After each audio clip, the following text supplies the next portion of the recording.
Le premier festivitaire, le marché a rassemblé 36 potiers à Beauregard de Terrasson les 30 et 31 juillet 2016. La construction d'un four éphémère en papier a été réalisée le samedi par l'atelier La Terre en Feu de Vallaujoux de Sophie Houdbert. Tous ceux qui voulaient participer ont pu participer.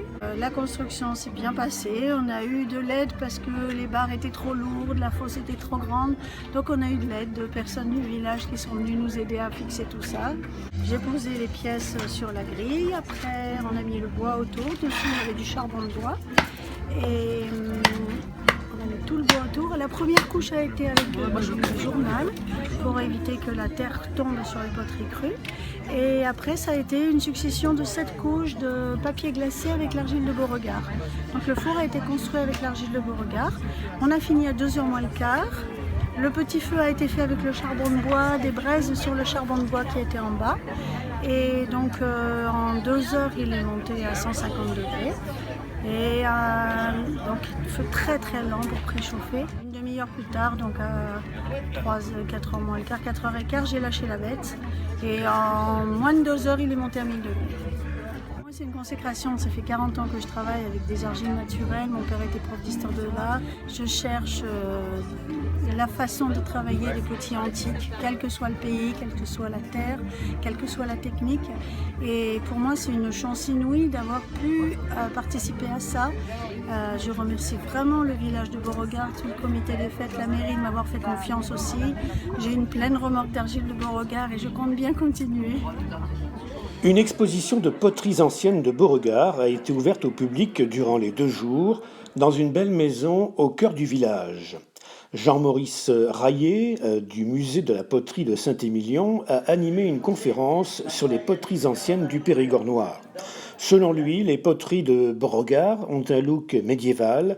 C'est une terre très frustre, riche en fer, une terre grossière qui n'a pas été épurée.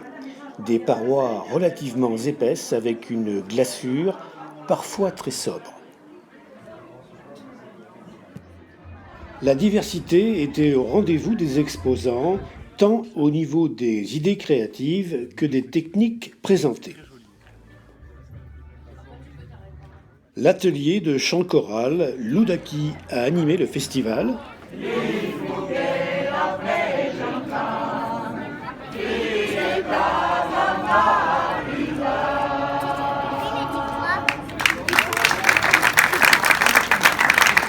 C'était aussi une démonstration de jarre à la corde.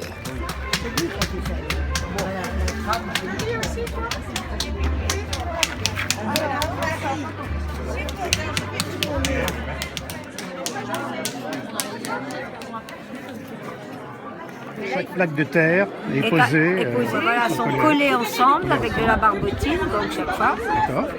Et jusqu'à ce qu'on arrive au niveau où l'on voulait arriver. Mais c'est pas fini, le travail est loin d'être fini. Et l'atelier tournage, animé par l'association de Beauregard, Mémoire d'Argile, a eu beaucoup de succès auprès des enfants. Ce premier marché de potiers s'est bien déroulé grâce à l'intervention de nombreux habitants du village de Beauregard.